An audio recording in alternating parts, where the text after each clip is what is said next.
আমি চাই না আপনারা আমাকে দেখেন। মানুষ খুশি থাকলে আমিও খুশি থাকবো, এটাই আমার আদেশ, এটা আমার কথা। আপনাদের এত ট্রল কোথা থেকে আসে ভাই? মানুষকে ট্রোল করে আনন্দ পাবার আকাঙ্ক্ষা এত কেন আপনাদের?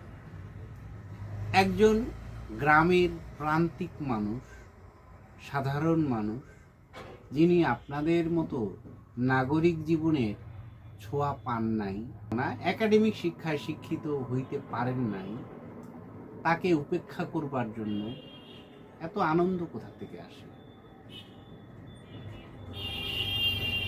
কুড়িগ্রামের ওই প্রান্তিক চরের মানুষের দুর্দশার যে চিত্র তাজুল ফুটিয়ে তুলেছেন তার হাতে থাকা মোবাইল ক্যামেরায়, তার ভাষায়, তার মাতৃভাষায়।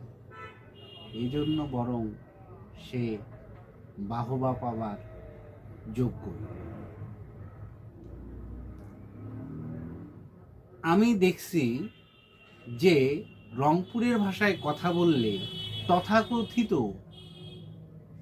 একাডেমিক শিক্ষায় শিক্ষিত লোকেরা মনে করেন যে এই লোকটা মফিজ বা কোনো সাধারণ কোনো মানুষ। কেন ভাই? বরং তাজুল যে কাজটা করেছে, তাজুল যে তার গ্রামের মানুষের দুর্দশার চিত্র তুলে ধরেছে, সেটা কজন নাগরিক করেছেন? সচেতন নাগরিকরা, কজন সচেতন গণমাধ্যম কর্মী সেই গ্রামের চরের দুর্দশার চিত্রকে তাজুলের মতো করে ফুটিয়ে তুলেছে। এই কুড়িগ্রামে বাসন্তীর কথা আমরা জানি, মঙ্গার যে চিত্র, বাসন্তীর ছবি, মশারি পেঁচিয়ে যার ছবি তোলা হয়েছিল, সেখান থেকেই কিন্তু তাজুল তার আত্মকথা, তার গ্রামের মানুষের কথা তুলে ধরেছে। যারা ঢাকার মেট্রো রেলে চড়ে ওই গ্রামের তাজুলের যে জীবনদশা দেখলে বুঝতে পারবে যে তাজুল এবং ঢাকার মানুষের পার্থক্য কোথায়।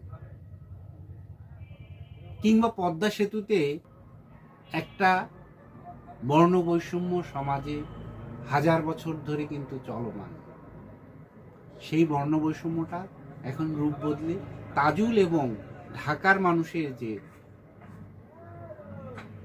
যাপন সেইটাতে রূপ নিয়েছে। অর্থাৎ তাজুল মানে অচ্ছুত, তাজুলের যে ঘটনাটা, তাজুলের যে উপস্থাপনা, তাজুলের যে ভাষা, সেটা অচ্ছুত। আর যিনি প্রমিত ভাষায় কথা বলছেন তিনি হলেন ব্রাহ্মণ, উচ্চ শিক্ষিত, উচ্চ মার্গীয় মানুষ। কিংবা যিনি অন্য কোনো ভাষায় কথা বলে, ইংরেজিতে, উর্দুতে, তিনি উচ্চশিক্ষিত, উচ্চ মার্গীয়। কিন্তু তাজুল তার মাতৃভাষায়, তাজুল তার ভাষায় যখন কথা বলে, তিনি হলো নিম্নবর্গীয়। কেন ভাই? আপনি যখন উর্দু জানেন না, ফার্সি জানেন না, হিন্দি জানেন না, কিংবা জার্মানি ভাষা জানেন না, তখন আপনি নিম্নবর্গীয় না? ভাষাকে দিয়ে মানুষকে আপনারা কেন বিচার করেন বারবার? একই ঘটনা কিন্তু হিরো আলমের বেলাও আমরা দেখছি। হিরো আলমও কিন্তু তার বগুড়ার ভাষায়, অর্থাৎ তার মাতৃভাষায় যখন তিনি কথা বলেছেন, বগুড়ার অঞ্চলের ভাষায়, হিরো আলম তার অভিনয়ের জন্য যতটা না ট্রলের শিকার হয়েছেন, তার ভাষার জন্য সে তার চেয়ে বেশি ট্রলের শিকার হয়েছেন। একটা মানুষের ভাষার জন্য মানুষকে ট্রল করা একেবারেই অন্যায় আমি মনে করি। এই বর্ণ বৈষম্য থেকে আপনারা বেরিয়ে আসুন।